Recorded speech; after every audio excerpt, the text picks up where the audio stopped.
ചത്താപ്പച്ച റിലീസിന് തയ്യാറെടുക്കുകയാണ്. ഇനി ഒരൊറ്റ ദിവസവും കൂടിയേ ബാക്കിയുള്ളൂ. 22 തീയതി ജാനുവരി 2026 ചത്താപ്പച്ച ഡേയ്സ് ആരംഭിക്കുകയാണ് എന്ന് പറയാൻ തോന്നിപ്പിക്കുന്ന പോലത്തെ ഒരു എക്സൈറ്റ്മെൻറ്റ് എന്നിൽ സമ്മാനിച്ചിട്ടുള്ള ട്രെയിലറും ടീസറും അപ്ഡേറ്റ്സും ഒക്കെ വന്നിട്ടുള്ള പടം. ഈ പടത്തിൻ്റെ ഫസ്റ്റ് ഡേ ഫസ്റ്റ് ഷോ ഞാൻ ബുക്ക് ചെയ്തിട്ടുണ്ട്. തിരുവനന്തപുരത്ത് കൃപ തിയേറ്ററിൽ രാവിലെ 10 മണിക്കുള്ള ഷോയാണ് ഞാൻ ബുക്ക് ചെയ്തത്. പക്ഷേ ഞാൻ കാത്തിരിക്കുന്നത് ഏരീസ് പ്ലക്സിൽ രാവിലത്തെ ഷോയ്ക്ക് വേണ്ടിയിട്ടാണ്. അത് വന്നു കഴിഞ്ഞാൽ ഞാൻ അവിടെ ടിക്കറ്റ് എടുത്തിട്ട് ഈ പടം കാണാൻ പോകും. കാരണം ഈ പടം ഒരു വലിയ സ്ക്രീനിൽ ഗംഭീര എക്സ്പീരിയൻസ് ആയിട്ട് വലിയൊരു ആൾക്കൂട്ടത്തിനോടൊപ്പം, നിങ്ങൾക്ക് എത്ര വലിയ ആൾക്കൂട്ടത്തിനൊപ്പം കാണാൻ പറ്റുമോ അങ്ങനെ കാണേണ്ട ഒരു സിനിമയാണ് എന്നുള്ള ഫീലാണ് ഇതിൻ്റെ ട്രെയിലറൊക്കെ കാണുമ്പോൾ എന്നിൽ ഉണ്ടാക്കിയിട്ടുള്ളത്. സോ ആ സിനിമയിൽ എന്നെ എക്സൈറ്റ് ചെയ്തിട്ടുള്ള ഫാക്ടേഴ്സിനെ കുറിച്ചാണ് നമ്മൾ ഈ വീഡിയോയിൽ സംസാരിക്കുന്നത്. ചിലപ്പോൾ ഇതൊന്നും നിങ്ങളെ എക്സൈറ്റ് ചെയ്യിച്ചൊന്നും വരില്ല. ചിലപ്പം ഇതിനേക്കാൾ എക്സൈറ്റിംഗ് ആയിട്ടുള്ള മറ്റ് ഫാക്ടേഴ്സ് നിങ്ങൾക്ക് കണ്ടെത്താൻ പറ്റിയിട്ടുണ്ടാവും. അതൊക്കെ തീർച്ചയായിട്ടും കമൻറ്റ് ബോക്സിൽ രേഖപ്പെടുത്തുക. ചത്താപ്പച്ച തിയേറ്ററുകളിലേക്ക് എത്തുമ്പോൾ ഇതിൻ്റെ ട്രെയിലറൊക്കെ കാണുമ്പോൾ എന്നെ എക്സൈറ്റ് ചെയ്യിച്ച ഒന്നാമത്തെ ഫാക്ടർ എന്താണെന്നറിയോ? അത് കൊച്ചി ഫാക്ടറാണ്. മട്ടാഞ്ചേരിയിൽ നടക്കുന്ന കഥയായിട്ടാണ് ഈ സിനിമ നമ്മുടെ മുന്നിലെത്തുന്നത്. പക്ഷേ കൊച്ചിയിൽ തന്നെയുള്ള അല്ലെങ്കിൽ മട്ടാഞ്ചേരി ഫോർട്ട് കൊച്ചി ഭാഗങ്ങളിൽ താമസിക്കുന്ന ആളുകളെ മാറ്റി നിർത്തി കഴിഞ്ഞാൽ മട്ടാഞ്ചേരി എന്ന് പറഞ്ഞാലും ഫോർട്ട് കൊച്ചി എന്ന് പറഞ്ഞാലും നമുക്ക് ഏതാണ്ട് ഒരു പ്രദേശമൊക്കെ തന്നെയാണ്. എല്ലാം കൊച്ചിക്കാരാണ് എന്ന് പറയുന്ന പോലത്തെ ഒരു ലൈനാണ്. മാത്രമല്ല ഈ കൊച്ചിക്കാരെന്ന് പറയുന്ന ആ ഒരു സംഭവമൊക്കെ വളരെ വൈറലാവുന്ന ഒരു സമയം എന്ന് പറയുന്നത് ഇതായതുകൊണ്ട് കൊച്ചിക്ക് വാടാ, ഫോർട്ട് കൊച്ചിക്ക് വാടാ എന്നൊക്കെ പറഞ്ഞ് വിളിക്കുന്ന അങ്ങനത്തെ കുറേ വിളികളും കോളുകളും ഒക്കെ മറ്റേ മൊബൈൽ ഫോണിൽ 3GP വീഡിയോസൊക്കെ ഉണ്ടായിരുന്ന ഒരു കാലഘട്ടത്തിൽ ഇറങ്ങിയിട്ടുള്ള സാധനങ്ങളൊക്കെയാണ്. അപ്പോൾ എന്തുകൊണ്ടാണ് കൊച്ചി ഇത്ര ഫേമസ് ആവുന്നതെന്ന് ചോദിച്ചു കഴിഞ്ഞാൽ, അല്ലെങ്കിൽ കൊച്ചി ഇത്ര നൊട്ടോറിയസ് ആവുന്നതെന്ന് ചോദിച്ചു കഴിഞ്ഞാൽ എനിക്ക് തോന്നുന്നത് ഈ ഫ്രണ്ട്ഷിപ്പാണ് മാൻ.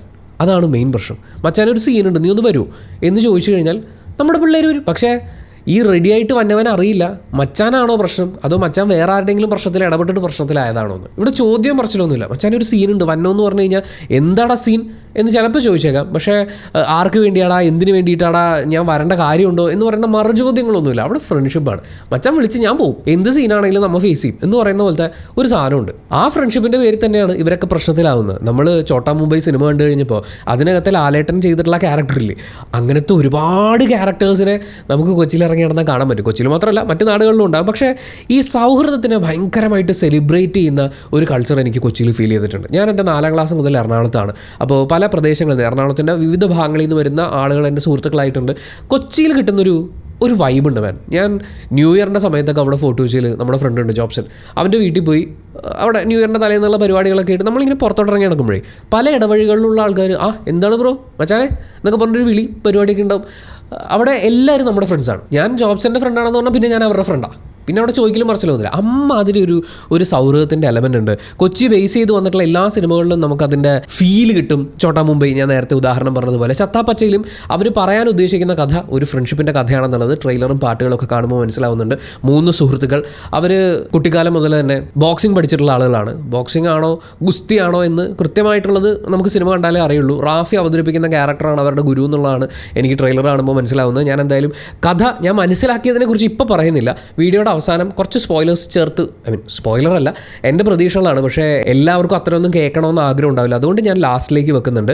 എന്തായാലും അങ്ങനെയുള്ള ഈ 3 സുഹൃത്തുക്കൾ അവരുടെ ജീവിതത്തിലെ പ്രശ്നങ്ങൾ, അവർ ആ സൗഹൃദത്തിന് വേണ്ടിയിട്ട് നിൽക്കുന്ന കാര്യങ്ങൾ, അവർക്കിടയിലുള്ള പിണക്കങ്ങളും പ്രശ്നങ്ങളും എല്ലാം ചേരുന്ന അങ്ങനത്തെ ഒരു ഫ്രണ്ട്ഷിപ്പിൻ്റെ കഥയാണ് ചത്താപ്പച്ച നമ്മുടെ മുന്നിൽ അവതരിപ്പിക്കുന്നത് എന്നുള്ളൊരു ഫീലാണ് കിട്ടിയത്. അതെന്നെ സംബന്ധിച്ച് കൊച്ചിയുടെ ബാക്ക്ഡ്രോപ്പിൽ ഒരു സൗഹൃദം എന്ന് പറഞ്ഞു കഴിഞ്ഞാൽ അതൊരു എക്സൈറ്റിംഗ് ഫാക്ടറാണ്. And the second thing that's M factor. Malayalam ആരംഭിക്കുന്നതും അവസാനിക്കുന്നതും എമ്മിലാണ്. മലയാളികളുടെ ഏറ്റവും പ്രിയപ്പെട്ട താരങ്ങളുടെ ലിസ്റ്റ് എടുത്താൽ അവിടെ ആദ്യത്തെ 2 പേരുകൾ. അതിനുശേഷമുള്ള പേരിനെ കുറിച്ച് പല ചർച്ചകളും പല സമയത്തും നടക്കാറുണ്ട്. പക്ഷേ ആദ്യത്തെ 2 പേരുകളിൽ വലിയ സംശയങ്ങളൊന്നുമില്ല. അതൊന്ന് മോഹൻലാൽ, മറ്റൊന്ന് മമ്മൂട്ടി. അതിലൊന്നും 2ഉം ഏതാണ് എന്ന് എന്നോട് ചോദിച്ചു കഴിഞ്ഞാൽ ചോദിക്കുന്നവരെ ഞാൻ 10 ലൂരി അടിക്കും. അതെങ്ങനെയാണ്? അതങ്ങനെ നിൽക്കുക എന്നുള്ളതാണ്. മലയാളത്തിൻ്റെ 2 അറ്റത്ത് 2 എം നിൽക്കുന്ന പോലെ മോഹൻലാലും മമ്മൂട്ടിയും. മമ്മൂക്ക ഈ സിനിമയിലുണ്ട് എന്നുള്ളത് വാൾട്ടർ എന്ന് പറയുന്ന ക്യാരക്ടർ ആ പുറകിൽ ഇങ്ങനെ തലയിൽ കെട്ടുന്ന ഷോട്ടൊക്കെ വന്നു കഴിഞ്ഞപ്പോൾ ഒരുപാട് പേരത് പറഞ്ഞു. എനിക്ക് എവിടം കൊണ്ടൊക്കെയോ അത് ദുൽഖറിൻ്റെ കൈയാണോ എന്നൊരു സംശയം തോന്നിയിട്ടുണ്ടായിരുന്നു. പക്ഷേ അത് മമ്മൂക്ക തന്നെ ആയിരിക്കും എന്നാണ് എല്ലാവരും ഉറപ്പിച്ച് പറയുന്നത്. എന്തോ എനിക്ക് ഇതുവരെ അത് വിശ്വസിക്കാൻ തോന്നിയിട്ടില്ല. ബട്ട് സ്റ്റിൽ മമ്മൂക്ക ഫാക്ടർ ഉണ്ട് എന്നുള്ളത് നമ്മളെ വളരെയധികം എക്സൈറ്റ് ചെയ്യിക്കുന്നതാണ്. എന്നെ സംബന്ധിച്ച് ഈ സിനിമയുടെ ഈ ഒരു ട്രെയിലറിൽ മമ്മൂക്ക ഫാക്ടർ അല്ലെങ്കിൽ മമ്മൂക്ക ഉണ്ട് എന്ന് പറയുന്ന ആ ഒരു അറിവ് വരുന്നത് വരെ ചത്താപ്പച്ച കൊച്ചിയുടെ ബേസിൽ വരുന്ന ഒരു ഫ്രണ്ട്ഷിപ്പ് പടം കൊള്ളാം അടിപൊളിയായിരിക്കും എന്ന് പറയുന്ന ഒരു ഫീലേ ഉള്ളൂ. പക്ഷേ മമ്മൂക്ക ഇതിനകത്ത് ഒരു സീൻ വരുന്നു എന്ന് പറയുമ്പോൾ അതങ്ങനെ കൊണ്ടുവന്ന് ഇറക്കിയിട്ടുണ്ടാവും. അതിങ്ങനെ നല്ല ചാർജിൽ പൊയ്ക്കൊണ്ടിരിക്കുമ്പോഴാണ് ലാലേട്ടൻ്റെ ഒരു പ്രൊമോ വരുന്നത്. ഈ സിനിമയിൽ ഞാനും ഉണ്ട്, എൻ്റെ ഒരു സുഹൃത്തും ഉണ്ട് എന്ന് പറഞ്ഞിട്ട് സുഹൃത്തെന്ന് ലാലേട്ടൻ പറയുമ്പോൾ അത് മമ്മൂക്ക ആകണമെന്ന് നിർബന്ധമില്ല. ലാലേട്ടൻ്റെ ഇച്ചാക്കയാണല്ലോ, ഒരു ബ്രദർലി ഫീലിലാണ് നമ്മൾ മമ്മൂക്കയെ കണ്ടിട്ടുള്ളത്. ഞാനും എൻ്റെ ഒരു ബ്രദർ, പക്ഷെ അങ്ങനെ പറഞ്ഞു കഴിഞ്ഞാൽ അത് ഭയങ്കര ക്ലൂ ആയി പോകുമല്ലോ എന്ന് വിചാരിച്ചിട്ടായിരിക്കാം. ഇനി മേജർ രവിയും ആൻ്റണി പെരുമ്പാവൂരേട്ടനൊന്നും ആയിരിക്കില്ല എന്നുള്ള കാര്യം നമുക്ക് എന്തായാലും ഉറപ്പാണ്. ഇപ്പം മമ്മൂക്ക തന്നെ ആവുമെന്നാണ് നമ്മൾ പ്രതീക്ഷിക്കുന്നത്. ദുൽഖറിനെ അദ്ദേഹം സുഹൃത്തെന്ന് ഐഡൻറ്റിഫൈ ചെയ്യുമോ പറയാൻ പറ്റില്ല. എന്തായാലും ലാലേട്ടനും മമ്മൂക്കയും ഈ രണ്ട് ഫാക്ടേഴ്സ് ഈ സിനിമയിൽ ഉണ്ടാവുക എന്ന് പറയുന്നത് വെറുതെ, ചിലപ്പോൾ ലാലേട്ടൻ ഈ സിനിമയുടെ തുടക്കത്തിലും ലാസ്റ്റും ഒക്കെ ഇങ്ങനെ കഥ പറയുന്നതായിരിക്കും. ചോട്ടാ മുംബൈയുടെ തുടക്കത്തിൽ ഈ കൊച്ചിയിൽ ഉപ്പ് കാറ്റായിട്ടാണ് ഞങ്ങൾ വളർന്നത്, ഉപ്പ് കാറ്റായിട്ടാൽ ഉശിരി കൂടുമെന്നാണ് എൻ്റെ അപ്പം പറയാറുള്ളതെന്ന് പറയുന്ന ആ ഡയലോഗ് പോലെ ഈ സിനിമ തുടങ്ങുന്ന സമയത്ത് ഒരു നരേറ്റീവ് അത്രയൊക്കെ ആയിരിക്കും ചിലപ്പോൾ ലാലേട്ടൻ പറയുന്നുണ്ടാവുക. ഇതിൻ്റെ ട്രെയിലർ നോക്കുകയാണെങ്കിൽ കുറച്ച് ആൾക്കാർ ഒരു റെയിൽ പാളത്തിൻ്റെ മോളിൽ കൂടി നടന്നിങ്ങനെ ഇവരുടെ ഈ ഫ്രൈഡേ ഫൈറ്റ് പരിപാടി കാണാൻ വേണ്ടിയിട്ട് പോകുന്നുണ്ട്. അതിലൊരാളുടെ കയ്യിലുള്ള ടിക്കറ്റ് മാത്രം മുണ്ട് മടക്കി കുത്തിയിട്ടുള്ള ഒരാളാണ്. അതിൻ്റെ ഒരു ക്ലോസ് ഷോട്ട് അവർ ഇൻക്ലൂഡ് ചെയ്തിട്ടുണ്ട്. ആ ഒരു പരിപാടി ഈ ഫൈറ്റ് പരിപാടി കാണുക എന്നുള്ളതാണെന്ന് ഓൾറെഡി നോട്ടീസ് അടക്കം വലിച്ചെറിയുന്ന ആ സംഭവങ്ങളിലൊക്കെ നമ്മൾ കണ്ടിട്ടുണ്ട്. പക്ഷേ ഇങ്ങനെ ഒരാളുടെ കയ്യിൽ ടിക്കറ്റ് ഇരിക്കുന്നത് മാത്രം ഒരു ക്ലോസ് ഷോട്ടിൽ വെക്കണമെങ്കിൽ ആ കൈയും ആ മുണ്ട് മടക്കി കുത്തിയിരിക്കുന്ന ആളും സ്പെഷ്യലായിരിക്കണമെന്നാണ് ഞാൻ വിചാരിക്കുന്നത്. അത് ലാലേട്ടൻ തന്നെ ആവണമെന്നൊന്നുമില്ല, വേറെ ആരെങ്കിലും ആയിരിക്കാം. എനിക്ക് കൈ കണ്ടിട്ട് അത് ലാലേട്ടൻ്റെ ആണെന്ന് അങ്ങനെ ഫീൽ ചെയ്യുന്നില്ല. പക്ഷേ അവർ ഫുൾ സ്ലീവും ഇട്ട് വെച്ചിട്ട് നമ്മളെ വിരലുകൾ മാത്രമേ കാണുന്നുള്ളൂ. ആ ഒരു രീതിയിലാണ്, അങ്ങനെ ഉറപ്പിച്ച് പറയാറായിട്ടില്ല. പക്ഷേ വേറെയും സ്പെഷ്യൽ അപ്പിയറൻസുകൾ വരാനുള്ളൊരു സാധ്യതയുണ്ട്. ലാലേട്ടൻ ജസ്റ്റ് നരേഷൻ ആണെങ്കിലും അത് കൊണ്ടുവരാൻ പോകുന്ന ഒരു ഇമ്പാക്റ്റ് ഉണ്ട് സിനിമയെ സംബന്ധിച്ച്. പിന്നെ മമ്മൂക്കയുടെ ആ ഒരു മൊമെൻ്റ് എപ്പോഴായിരിക്കും നമ്മളിങ്ങനെ ആഗ്രഹിച്ച് കാത്തിരിക്കുകയല്ലേ. ഈ ട്രെയിലറിൻ്റെ അത് ഞാൻ ലാസ്റ്റ് പറയാം കേട്ടോ. മൂന്നാമത്തെ കാര്യം, നമ്മുടെ ന്യൂ ജെൻ അഭിനേതാക്കളിൽ അഭിനയത്തിൻ്റെ പവർ ഹൗസുകൾ ഒരുമിക്കുന്നു എന്നാണ് എനിക്ക് പറയാൻ തോന്നിയത് ഈ സിനിമയിലെ കാസ്റ്റിംഗ് കേട്ട് കഴിഞ്ഞപ്പോൾ. അത് നമ്മുടെ റോഷൻ മാത്യു ആണ് ഒന്നാമത്തെ ഫാക്ടർ. അയാളൊരു ഗംഭീര ആർട്ടിസ്റ്റാണ്. ഗംഭീര ആർട്ടിസ്റ്റ് എന്ന് പറഞ്ഞു കഴിഞ്ഞാൽ നിങ്ങൾ മൂത്തോൻ കാണണം. മൂത്തോനിൽ റോഷൻ മാത്യുവിൻ്റെ ഒരു പ്രണയമുണ്ട്. അത് കഴിഞ്ഞ് തൊട്ടപ്പൻ എന്ന് പറയുന്നൊരു സിനിമയുണ്ട്, അതിൽ റോഷൻ മാത്യുവിൻ്റെ ഒരു പ്രണയമുണ്ട്. അത് കഴിഞ്ഞ് ഏറ്റവും ലാസ്റ്റ് ഇത്തിരി നേരം എന്ന് പറയുന്ന സിനിമയിൽ റോഷൻ മാത്യുവിൻ്റെ പ്രണയം നമ്മൾ കണ്ടിട്ടുണ്ട്. എല്ലാം ഡിഫറെൻ്റാണ്, എല്ലാം വേറെ വേറെ ക്യാരക്ടേഴ്സാണ്. അതിഗംഭീരമായിട്ട് എന്താ പറയുക, ഒരു യുണീക്ക് സ്റ്റൈലിൽ ചെയ്ത് വെക്കാൻ പറ്റുന്ന, നല്ല ഡെപ്തിൽ ക്യാരക്ടേഴ്സിനെ ഉൾക്കൊള്ളാൻ പറ്റുന്ന ഒരു അഭിനേതാവാണ്. അങ്ങനെ ഒരാൾ ഈ സിനിമയിൽ ആക്ഷന് പ്രാധാന്യമുള്ളത് എന്ന് വെച്ചാൽ ഇവന്മാരുടെ കൂട്ടത്തിൽ ഇവർ 3 പേരും ഇടി പഠിച്ചതാണെങ്കിലും ഇവനാണ് കൂട്ടത്തിൽ ഏറ്റവും വലിയ ഇടിക്കാരൻ. ജയിലിൽ നിന്നാണോ റിലീസായി വരുന്നതെന്ന് പോലും എനിക്ക് സംശയം തോന്നിപ്പോയി ആ ട്രെയിലറിൽ ഒരു ഷോട്ട് കണ്ടു കഴിഞ്ഞപ്പോൾ. അങ്ങനെയൊക്കെ നോക്കുമ്പോൾ ഈ ഇടിയും കൂടി വരുന്ന ഈ ഒരു ടെറർ ക്യാരക്ടർ, പക്ഷേ ഫ്രണ്ട്ഷിപ്പ്, അതിനെ റോഷൻ മാത്യു എത്രത്തോളം ഗംഭീരമാക്കും എന്ന് പറയുന്ന ഒരു കൊതിയോടെ കാത്തിരിക്കുകയാണ് ഞാൻ. ആൻഡ് വിശാഖ് നായർ, നമ്മൾ ഒരുപാട് എന്താ പറയുക, ഇങ്ങനെ പിഴിഞ്ഞ് ഊറ്റി എടുക്കേണ്ട അത്രയും ടാലൻറ്റ് കയ്യിലുള്ള, അത്രയും ഡിഫറെൻ്റ് ആയിട്ട് ഓരോ സംഭവങ്ങളെയും സ്ക്രീനിലേക്ക് എത്തിക്കാൻ പറ്റുന്ന ഒരു ആർട്ടിസ്റ്റാണ്. ഇതിനകത്തൊരു വില്ലൻ ഷെയ്ഡിലാണ് നമ്മൾ ട്രെയിലറിൽ കാണുന്നത്. അതേപോലെ ഇതിനിടയിൽ വേറെ കുറച്ച് സാധനങ്ങളുണ്ട്, ലാസ്റ്റ് പറയാം. പക്ഷേ ഒരൊറ്റ ഷെയ്ഡിൽ ഒരേ പാറ്റേണിൽ പോകുന്നൊരു ക്യാരക്ടർ അല്ല അയാൾക്ക് ഈ സിനിമയിലുള്ളതെന്നാണ് ഫീൽ ചെയ്തത്. അതിനെ അങ്ങനെ പെർഫോം ചെയ്യിക്കാൻ പറ്റിയിട്ടുള്ള ഒരാളാണ്. ആൻഡ് അർജുൻ അശോകൻ്റെ കാര്യം പറയുമ്പോൾ, ഞാൻ അർജുൻ അശോകൻ്റെ പെർഫോമൻസുകളെ കുറിച്ച് നമ്മൾ വിലയിരുത്തിയിട്ടുള്ള ഒരു വീഡിയോയിൽ പോയി അയാളുടെ പെർഫോമൻസ് മോശമാണെന്ന് ഞാൻ പറഞ്ഞിട്ടില്ല. പക്ഷേ ആകെ പറഞ്ഞിട്ടുള്ള ഒരു നെഗറ്റീവ്, അദ്ദേഹം ഏത് നാട്ടിലുള്ള ആളായിട്ട് അഭിനയിക്കുമ്പോഴും ഈ ഭാഷാ ശൈലി വരുമ്പോൾ ഒരു കൊച്ചിയുടെ ഒരു അവശിഷ്ടം കിടപ്പുണ്ട്. അതൊന്നും അദ്ദേഹം മാറ്റി പിടിക്കാൻ പഠിക്കണമെന്നുള്ളതാണ്. പക്ഷേ ഈ സിനിമയിൽ അദ്ദേഹത്തിൻ്റെ ആ ഒരു കൊച്ചി ജെനുവിൻ സംസാര ശൈലി തന്നെയാണ് വേണ്ടത്. അതും കൂടി ചേരുമ്പോൾ അർജുൻ അശോകന് അർമാദിക്കാനുള്ളതുണ്ടാകും. പ്രത്യേകിച്ച് ഈ ഫ്രണ്ട്ഷിപ്പ് എന്ന് പറയുന്നൊരു ഫാക്ടറെ ഇയാൾക്ക് ഓൾറെഡി അറിയാവുന്നൊരു ഭാഷ, ഒരു സ്ഥലം, അവിടെയൊക്കെ വരുമ്പോൾ അതിനെ കൂടുതൽ ഗംഭീരമായി അവതരിപ്പിക്കാൻ അർജുന് കഴിയുമെന്ന് തന്നെയാണ് ഞാൻ വിചാരിക്കുന്നത്. വളർന്നു വരുന്ന നമ്മുടെ താരങ്ങളുടെ ലിസ്റ്റിൽ വളരെ പൊട്ടൻഷ്യലുള്ള ഒരു സ്റ്റാർ മെറ്റീരിയലാണ് അർജുൻ അശോകൻ എന്ന് പറയുന്നത്. അപ്പോൾ ഇവരെല്ലാം ഒരുമിച്ച് വരിക എന്ന് പറയുന്നത്, വേറെയും പുതുമുഖങ്ങളടക്കമുള്ള ആളുകളെ കണ്ടിട്ടുണ്ടായിരുന്നു. അതിലൊരു കൊച്ചുകുട്ടിയുണ്ട്, അവൾ ഞെട്ടിക്കും എന്നുള്ളതാണ് എനിക്ക് ആ ട്രെയിലറും പിന്നെ ഒരു പാട്ട് റിലീസായിട്ടുണ്ടായിരുന്നു അതൊക്കെ കാണുമ്പോൾ ഫീൽ ചെയ്യുന്നത്. കാരണം അവർക്ക് ഇതിനകത്ത് ഒരുപാട് കാര്യങ്ങൾ ചെയ്യാനുണ്ടെന്ന് പറയുന്ന പോലത്തെ ഒരു തോന്നലുണ്ട്. നാലാമത്തെ factor it's A music factor. Mujeeb Majeed background score ഒരുക്കുന്ന സിനിമ എന്ന് പറയുമ്പോഴേ അങ്ങനെ നമ്മൾ പല ടൈപ്പ് സിനിമകളിൽ കണ്ടു. കളങ്കാവലിൽ കണ്ടു, എക്കോയിൽ കണ്ടു, പല സിനിമകളിലും പല പാറ്റേണിലുള്ള സാധനങ്ങളാണ്. ഓരോ സിനിമയ്ക്കും എന്താണോ വേണ്ടത് അതിന് മറ്റേ ടൈലർ മെയ്ഡ് എന്ന് പറയുന്ന പോലെ വെട്ടിത്തയ്ച്ചുണ്ടാക്കുന്ന പോലത്തെ ബാക്ക്ഗ്രൗണ്ട് സ്കോർ സെറ്റ് ചെയ്യുന്ന മച്ചാനാണ്. ഈ സിനിമയ്ക്ക് ആവശ്യം തീപ്പൊരു പവറാണ്. എന്ന് വെച്ചാൽ എനർജറ്റിക് ആയിട്ട് അങ്ങനെ ഇടിച്ച് നിൽക്കണം. വൈകുന്നേരം സ്കൂൾ വിട്ടിട്ടൊക്കെ വന്നിട്ട് ടെൻ സ്പോർട്സിലാണെന്നാണ് എൻ്റെ ഓർമ്മ. അവിടെ നമ്മൾ ഇവരുടെ ഇടിയെല്ലാം കണ്ടിട്ട്, ടെൻ സ്പോർട്ടിലാണോ എക്സനിലാണോ, എന്തായാലും ഇവരുടെ പൊരിഞ്ഞ ഇടിയെല്ലാം കണ്ടിട്ട് അങ്ങനെ ചാർജായി ഇരുന്നിട്ടുണ്ട്. അവരേ അത് ചെയ്യുന്നത് അങ്ങനെയാണ്. അത് കണ്ട് ആ ഇമോഷൻ ഇന്നും നമ്മുടെ ഉള്ളിൽ നിൽക്കുകയാണ്. അങ്ങനെയുള്ള ആൾക്കാർ തിയേറ്ററിലേക്ക് വരുമ്പോൾ അവരെ കൂടുതൽ ഒന്ന് ചാർജ് ചെയ്യണമെന്നുണ്ടെങ്കിൽ ആ ലെവലിൽ മ്യൂസിക് സെറ്റ് ചെയ്ത് വെക്കണം.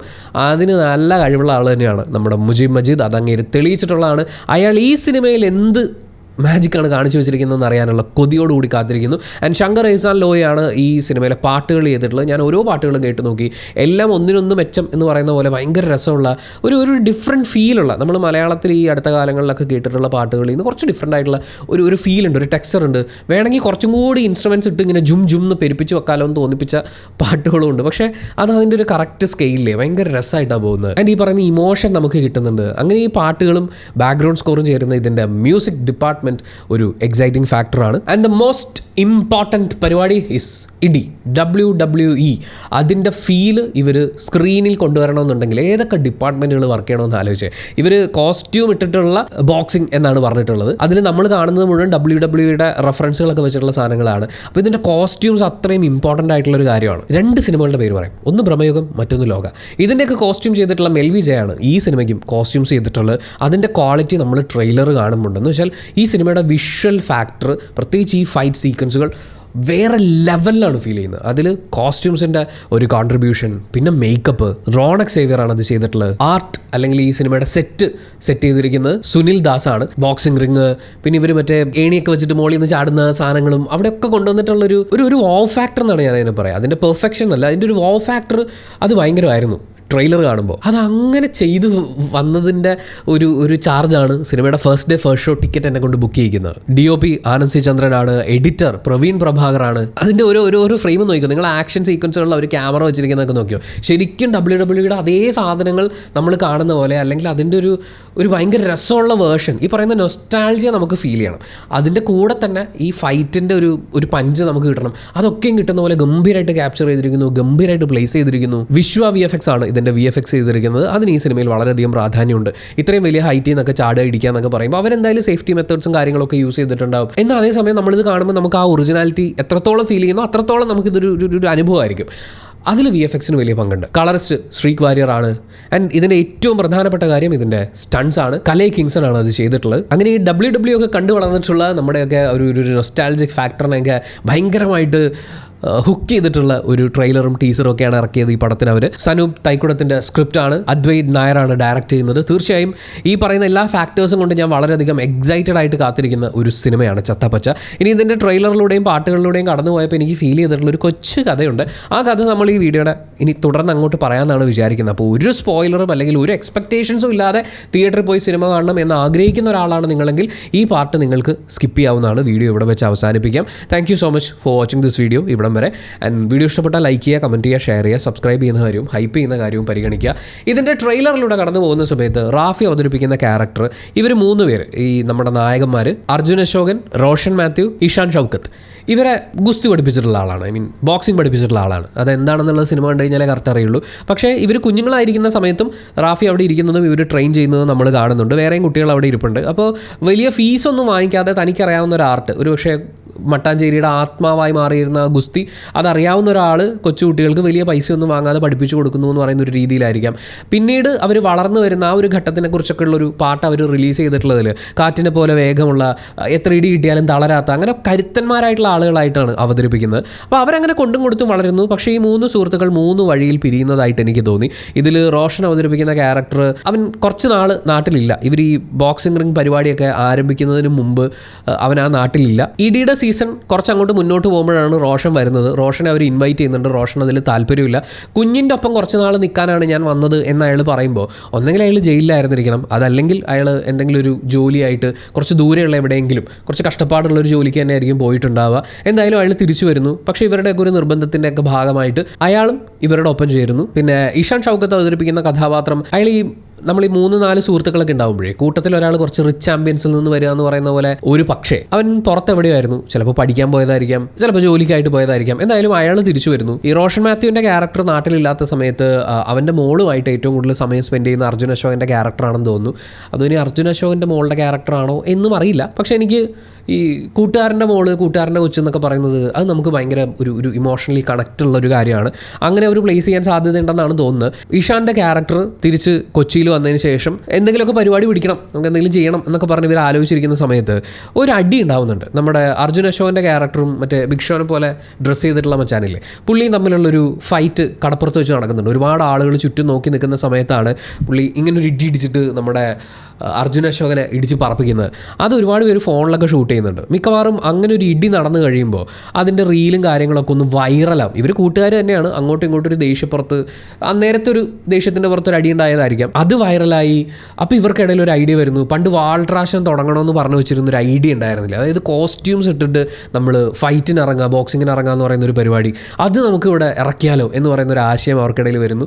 ആദ്യം കുറച്ച് കൺഫ്യൂഷൻ ഉണ്ടെങ്കിലും ഈ ഇഷാൻ്റെയും അർജുൻ അശോകൻ്റെയും ക്യാരക്ടേഴ്സിൻ്റെ അവർ കൺവിൻസ്ഡ് ആവുന്നതിൻ്റെ ഭാഗമായിട്ട് കൂട്ടുകാരെയും കൂട്ടി അവർ ഈ പരിപാടി തുടങ്ങുന്നു. പരിപാടിക്ക് ഫണ്ട് ഇറക്കാൻ വേണ്ടിയിട്ട് സിദ്ദിഖ് അവതരിപ്പിക്കുന്ന ക്യാരക്ടറായിരിക്കും വരുന്നുണ്ടാവുക. അങ്ങനെ ഒരു ഫണ്ടറെ സംഘടിപ്പിച്ച് ടിക്കറ്റ് വെച്ച് അവർ ഫ്രൈഡേ ഫൈറ്റ് പരിപാടി സ്റ്റാർട്ട് ചെയ്യുന്നു. അതിങ്ങനെ മുന്നോട്ട് പോകുന്ന സമയത്ത് റോഷൻ്റെ ക്യാരക്ടർ വരുന്നു, അവനും കൂടി ചേരുന്നുണ്ട്. ഇതിനിടയിലാണ് ഈ വൈശാഖിൻ്റെ ക്യാരക്ടർ വരുന്നത്. വൈശാഖിൻ്റെ ക്യാരക്ടറും അർജുൻ്റെ ക്യാരക്ടറും തമ്മിലുള്ളൊരു ഫൈറ്റ് സീൻ കടപ്പുറത്ത് വെച്ച് നടക്കുന്നുണ്ട്. അവിടെ ഈ ആശാനായിട്ട് റാഫിയും അവിടെ ഇരിപ്പുണ്ട്. അപ്പോൾ വൈശാഖും ഇവരുടെ കൂടെ പണ്ട് ബോക്സിംഗ് പഠിച്ചിട്ടുള്ള ആളായിരുന്നിരിക്കും. പക്ഷേ വൈശാഖ് കുറച്ചും കൂടി റിച്ചർ ആംബിയൻസിൽ നിന്ന് വരുന്ന കുറച്ച് ഗുണ്ടാ സെറ്റപ്പും കാര്യങ്ങളൊക്കെയുള്ള കാശ് അറിയാൻ പറ്റുന്ന ആ ഒരു രീതിയിലേക്ക് വരികയും നമ്മൾ ഈ സ്പോയിൽഡ് കിഡ് എന്നൊക്കെ പറയുന്ന പോലെ അങ്ങനത്തെ ഒരു ക്യാരക്ടർ ആയിരിക്കും എന്നാണ് തോന്നുന്നത്. അവർക്കിടയിൽ ഒരു വാശി എല്ലാ കാലത്തും നിലനിന്നിരുന്നു എന്ന് പറയുന്ന പോലെ. എന്തായാലും ഈ ബോക്സിംഗ് പരിപാടിയൊക്കെ ഒന്ന് കളറായി വരുന്ന സമയത്ത് ഉറപ്പായിട്ടും വൈശാഖിൻ്റെ ക്യാരക്ടറും ഫൈറ്റ് ചെയ്യാൻ ഇറങ്ങുന്നുണ്ടാവും, വേഷം മാറിയിട്ടോ അല്ലെങ്കിൽ അയാളുടെ ആൾക്കാർ ഇറങ്ങുന്നു എന്ന് പറയുന്ന ഒരു സംഭവം. ഇതിൻ്റെ ട്രെയിലറിൽ നമ്മൾ നോക്കുകയാണെങ്കിൽ വിദേശികളായിട്ടുള്ള ആളുകളെയും കൊണ്ട് വരുന്ന വൈശാഖിനെ നമ്മൾ കാണുന്നുണ്ട്. അപ്പോൾ ഇയാളെ ഇടിച്ച് തോപ്പിക്കുന്ന ഒരു അവസ്ഥയിലേക്ക്, അതായത് അർജുൻ അശോകനും ടീമും വൈശാഖിൻ്റെ ക്യാരക്ടറിനെ ഇടിച്ച് തോപ്പിക്കുകയോ അല്ലെങ്കിൽ ജസ്റ്റ് വിജയിക്കുന്നതിന് മുമ്പ് വൈശാഖിൻ്റെ ക്യാരക്ടർ ഫെയിൽ ആവുകയൊക്കെ ചെയ്യും. അങ്ങനെ ഇതൊരു വാശിയായിട്ട് മാറും. രണ്ട് കാര്യങ്ങളാണ്. ഒന്ന്, ഇതിൽ വാശി വരും, ഇടിച്ച് തോക്കുകയാണ്, നാട്ടുകാരുടെ മുമ്പിൽ നമ്മൾ തോറ്റു പോവുകയാണ്. രണ്ട്, ഇതിൽ ഒരുപാട് ഫണ്ട് ഇറങ്ങും. ഇവൻറ്റ് കാണാൻ വേണ്ടിയിട്ട് ആൾക്കാർ കൂടുന്നതനുസരിച്ച് അതിൻ്റെ ടിക്കറ്റ് റേറ്റും കാര്യങ്ങളൊക്കെ ഉണ്ട്. പിന്നെ ഇതിൻ്റെ കവറേജും പോപ്പുലാരിറ്റിയും അതൊരു ഫാക്ടർ. ഇതിൻ്റെ കൂടെ ബെറ്റ് വെക്കാൻ വേണ്ടിയിട്ട് ടീമായിട്ട് മത്സരിക്കാൻ ഇറങ്ങുമ്പോൾ ഒരാളൊന്ന് താണു കൊടുത്താൽ, ഒരു ടീമിലെ ഒരാൾ താണു കൊടുത്താൽ ആ ടീം ഫെയിലാവും. അപ്പോൾ ആ ടീം തോക്കുമെന്ന് പറഞ്ഞ് ബെറ്റ് വെച്ചിട്ടുള്ള ആൾക്ക് വലിയൊരു ഫണ്ട് വരും. അപ്പോൾ അവർക്ക് വേണമെങ്കിൽ ആ ഫണ്ടിൽ നിന്ന് എടുത്തിട്ട് ഇയാൾക്ക് കമ്മീഷൻ കൊടുക്കാം. അങ്ങനെ ബെറ്റ് വെപ്പും അങ്ങനത്തെ പരിപാടികളൊക്കെ നടക്കാനുള്ള സാധ്യതയുണ്ട്. ഇതെല്ലാം കൂടി പരിഗണിക്കുമ്പോൾ വൈശാഖിൻ്റെ ക്യാരക്ടർ അർജുൻ അശോകിൻ്റെ ക്യാരക്ടറിനെയോ അല്ലെങ്കിൽ ഇഷാൻ്റെ ക്യാരക്ടറിനെയോ ഒപ്പം നിർത്താൻ ുള്ള ശ്രമം ചിലപ്പോൾ നടത്തുന്നുണ്ടാവും. നമ്മുടെ റോഷൻ്റെ ക്യാരക്ടർ പറയുന്നുണ്ട് കൂടെ നിന്ന് ചതിക്കായിരുന്നല്ലോടാണ്. ആ ചോദ്യം ചോദിക്കുന്നത് ഏതെങ്കിലും ഒരു ഫൈറ്റിൽ ഇവർ ഫെയിൽ ആവുകയോ മറ്റോ ചെയ്യുന്നതിൻ്റെ ഭാഗമായിട്ട് റോഷൻ ഉണ്ടാവുന്ന തെറ്റിദ്ധാരണയോ അല്ലെങ്കിൽ ചിലപ്പോൾ അവർ ഒറ്റുന്നതായിരിക്കാം. അങ്ങനെ എന്തെങ്കിലും ഒരു പ്രശ്നം, സുഹൃത്തുക്കളാവുമ്പോൾ അങ്ങനെ ഒരു ഇമോഷണൽ പ്രശ്നം എല്ലാ സിനിമയിലും നമ്മുടെ തിയറി ഓഫ് ക്ലീഷേഴ്സ് പ്രകാരം ആവശ്യമാണല്ലോ. അങ്ങനെ വിദേശികളെയൊക്കെ ഇറക്കി നമ്മുടെ വൈശാഖ് നായർ ആ പരിപാടി മൊത്തത്തിൽ ഇങ്ങനെ പിടിച്ചടക്കാൻ നോക്കുന്ന സമയത്ത് ഇവരും പ്രതിരോധിക്കും. സ്വാഭാവികമായിട്ടും അതൊരു വലിയ ഫൈറ്റിലേക്കായിരിക്കും അവസാനിക്കുക. ട്രെയിലറിൽ നമ്മൾ നോക്കുകയാണെങ്കിൽ കുറേ വിദേശികളായിട്ടുള്ള ആളുകൾ കയ്യിൽ പല ആയുധങ്ങളും, ക്രിക്കറ്റ് ബാറ്റ് മുതൽ ആക്സോ ബ്ലേഡ് വരെ എടുത്തുകൊണ്ട് വന്നിട്ട് ഫൈറ്റ് ചെയ്യാൻ വേണ്ടിയിട്ട് വന്ന് കയറുന്നുണ്ട്. അത് ഈ ഫൈറ്റ് നടക്കുന്ന സ്ഥലത്തേക്കാണ്. അത്ര ആൾക്കാർ വരുമ്പോൾ ഇവർ കൂട്ടമായിട്ട് നിന്നിടിക്കും. ആ ഇടിയൊക്കെ ഭയങ്കര രസമായിട്ട് അവർ കൊറിയോഗ്രാഫ് ചെയ്ത് വെച്ചിട്ടുണ്ടാവും. സിനിമയുടെ ക്ലൈമാക്സ് ഒരു പൊരിഞ്ഞ ഇടി തന്നെയായിരിക്കും, കുറേ നേരം നീണ്ടു നിൽക്കുന്ന ഒരു ഫൈറ്റ്. അവിടെ ആയിരിക്കും നമ്മുടെ വാൾട്ടർ വരാനുള്ളൊരു സാധ്യത. വാൾട്ടറിൻ്റെ പിള്ളേരെ തൊട്ടാൽ എന്താ സംഭവിക്കുക എന്നുള്ളത് മിക്കവാറും ഒന്നും ഉണ്ടാവില്ല. നമുക്ക് ഒന്ന് രണ്ട് വീശ്, രണ്ടുപേര് ഇടി കൊണ്ട് പറക്കുന്നു എന്ന് പറയുന്ന സാധനമൊക്കെ ആയിരിക്കും. പക്ഷേ ആ ഫൈറ്റ് സീക്വൻസ് ഒരു വേറെ ലെവൽ എക്സ്പീരിയൻസ് തന്നെയായിരിക്കും. ഇതിൽ ഇഷാൻ അവതരിപ്പിക്കുന്ന ക്യാരക്ടർ, ഇതിലെ പാട്ട് സീനിൽ പുള്ളീനെ അവതരിപ്പിച്ചിരിക്കുന്ന രീതിയും, പിന്നെ ഇങ്ങനൊരു ഫ്രണ്ട്ഷിപ്പ് ഗ്യാങ് എന്ന് പറയുമ്പോൾ അതിലൊരാൾ രക്തസാക്ഷി ആയി കഴിഞ്ഞാലാണല്ലോ ആ ഫ്രണ്ട്ഷിപ്പിൻ്റെ തീവ്രത നമുക്ക് മൊത്തത്തിലൊന്ന് പിടിക്കാൻ പറ്റുക. മിക്കവാറും ഇഷാൻ്റെ ക്യാരക്ടർ സിനിമ തീരുന്നതിന് മുമ്പ് രക്തസാക്ഷി ആവുന്ന പോലത്തെ അങ്ങനത്തെ എന്തെങ്കിലും സീനുകൾ ഉണ്ടാവാനുള്ള സാധ്യതയുണ്ട്. പിന്നെ ലാലേട്ടൻ്റെ ക്യാരക്ടറിനുള്ള ഒരു സാധ്യത എന്ന് പറയുന്നത് ചോട്ടാ മുംബൈയിലെ തലയി ഫൈറ്റ് കാണാൻ വരികയോ അല്ലെങ്കിൽ തലയും പിള്ളേരും ഒരു റൗണ്ടിന് ഇറങ്ങാൻ വരുന്നു എന്ന് പറയുന്ന പോലത്തെ അങ്ങനത്തെ എന്തെങ്കിലുമൊക്കെ സാധനങ്ങൾ, ഒരു കുഞ്ഞു സംഭവം, ചെറിയ റെഫറൻസ് എങ്കിലും മതി. മാത്രമല്ല തലയുടെ അച്ഛൻ ഗുസ്തി പഠിപ്പിച്ചിരുന്ന ആശാനാണ്, തല ഗുസ്തി പഠിച്ചിട്ടുള്ള ആളാണ്. തലയുടെ ഗുസ്തി കണ്ട് അവിടെ ഒരുപാട് ഫാൻസും ഉണ്ടായിട്ടുണ്ട്. ആ ഫാൻസിൽ ഒരാളാണ് നമ്മുടെ റാഫി അവതരിപ്പിക്കുന്ന ക്യാരക്ടർ എങ്കിലോ. അങ്ങനത്തെ കുറച്ച് റെഫറൻസുകളൊക്കെ കൊടുത്ത് വേണമെങ്കിൽ ഒന്ന് ഫലഭൂയിഷ്ടമാക്കി എടുക്കാവുന്നതാണ്. അതെങ്ങനെ വരും എന്നുള്ളത് തീർച്ചയായും ഞാൻ വളരെ എക്സൈറ്റഡ് ആയിട്ട് കാത്തിരിക്കുകയാണ്. കാരണം ഒരുപാട് സ്പേസ് ഉള്ള, ഒരുപാട് വേറെ ലെവലിൽ കൊണ്ടുപോകാൻ പറ്റിയ സാധ്യതകളുള്ള ഒരു സംഭവമാണ് അവർ സിനിമയായിട്ട് അണിയിച്ചൊരുക്കിയിരിക്കുന്നത്. ഇനിയിപ്പോൾ എന്തായാലും ഒന്നും ആഡ് ചെയ്യാനൊന്നും പോകുന്നില്ല. പക്ഷേ ഇതൊക്കെ ഉണ്ടായിരുന്നെങ്കിൽ എന്ന് പറയുന്ന ഒരു ആഗ്രഹം പങ്കുവെക്കുക എന്നുള്ളതാണ്. പിന്നെ സിനിമയുടെ കഥ ഇങ്ങനെയായിരിക്കും എന്നൊക്കെ പറഞ്ഞ് ജസ്റ്റ് ട്രെയിലറും ടീസറും കണ്ടിട്ടുള്ള ഊഹങ്ങൾ മാത്രമാണ്. ഇങ്ങനെ ആവരുതേ, ഇതുക്കും മേൽ നിൽക്കുന്ന ഒരു ഗംഭീര സിനിമയായിരിക്കും എന്നുള്ള എല്ലാ പ്രതീക്ഷകളും കൂടി വീഡിയോ നമ്മളിവിടെ അവസാനിപ്പിക്കുകയാണ്. Thank you so much.